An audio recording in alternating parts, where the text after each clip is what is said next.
Hello everyone, welcome back to more Fantasy Life I. It has been half a month since I last recorded a video, so I'm insanely excited to finally be back and be able to make more actual good informative videos on this game. And my timing of return couldn't be any better because one day ago we got more information about a 1.5.0 update. So let's get straight into it. Notice regarding the upcoming version 1.5.0 update, in addition to the previously planned photo mode which was originally scheduled for release in July, we are currently working to deliver multiple new features in a single update. So we did hear about this photo mode, I believe, in the like 2 million copies or whatever celebration that we had. Inside of that post, they mentioned the photo mode, and apparently that was scheduled to release in July, but obviously we are August already, and we still don't have the photo mode in the game. So they're planning to deliver a couple more features together with the photo mode in a big 1.5.0 update a little bit later on. So these new features include much requested enhancements to mount performance, such as speed and jump height. That's going to be very nice. A new camera adjustment feature that allows players to enjoy distant scenery from their base camp island. So that's also going to be great, especially for console users that can't mod their game very easily. If you're playing on PC, you probably have the camera mod on, but console players can't do that all that easily, so having the camera be better is going to be a huge improvement. Due to the system employed for updating the game, each new version needs to include certain amount of content, which makes it difficult to deliver frequent and detailed updates across all platforms at the same time.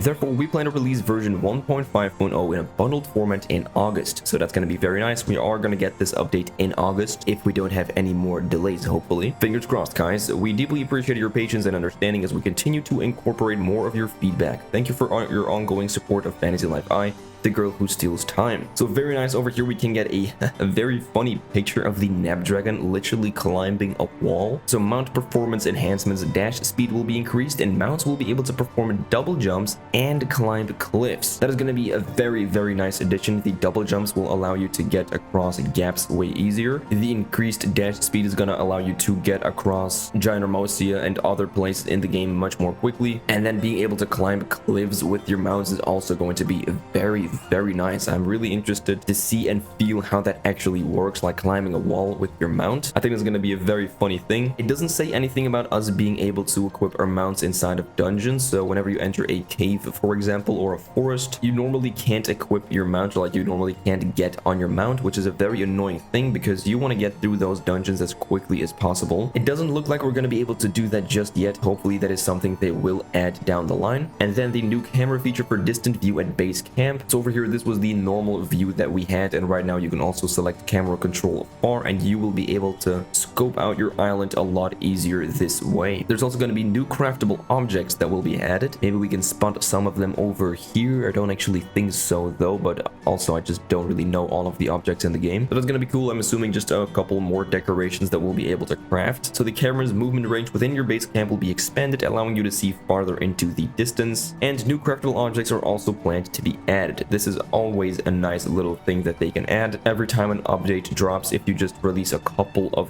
things that we can craft, that's always going to be nice, even if it's not equipment, which that would be the best thing if we would get some like new weapons, tools, or armor pieces. But even if that's not the case and it's just a couple more decorations that we can craft, that is still a very nice addition. And then finally, something pretty cool, the party formation management via the weird pad. A new option will also allow you to remove players during multiplayer. By using the weird pad, you'll be able to change your party's formation at any time. A new planned feature also lets you remove players during multiplayer sessions. So this is insanely huge. We will no longer, I believe, have to talk to like Skelegon or go to the guild plushlings or whatever to change your party formation. You can now change the formation at any time, which is unbelievably huge. That is really good. So no longer, if you want to craft and give your crafting buddies some food to boost their crafting stats, no longer will you have to go all the way to like the guild plushling or Skelegon to change your members that way. After you're done with your crafting, you have to do that same thing over again because you want to go to like your gathering buddies or combat buddies. You can now at any time just go into the menu and go to formation, and we'll be able to switch up our party formation at any time we want. Also a bonus thing which I haven't actually experienced, but you can now also remove players during multiplayer sessions. So sometimes you might just not want to have anyone with you in a multiplayer session, or some people that are leeching, which is basically just like standing still and enjoying other people that are grinding stuff over in Gynermosi, for example. If you wanted to kick anyone out of the party during online play, you apparently had to like go all the way to the guild office or end the expedition, and then you'd have to do it that way. So that's a very convoluted way to do things. Right now, we will also be able to just kick anyone we want by going to the formation tab. So very nice little update as well. A couple of quality of life features that are very nice, especially the party formation over here, of course. So yeah, please stay tuned for upcoming information and further details regarding this update. That is already gonna be it. There's not really that much stuff that they talk about over here, but I do think when we finally have these things into the game, like the better mounts, the party formation, these things are gonna be so huge that we can't even imagine a Fantasy Life I without them. So stay tuned for the 1.5.0 update, which is gonna launch this August, hopefully in the first half of this month, but knowing level 5, it might be in the latter of this month. But with that, as always, thank you so much for watching. If you enjoyed this video and you want to see more stuff just like this, definitely don't forget to like and subscribe if you haven't done so yet. Not even 5% of the people watching my videos are actually subscribed, so I would appreciate it a lot if you would do so. And with that, I'll see you guys in the next one. Alright, later.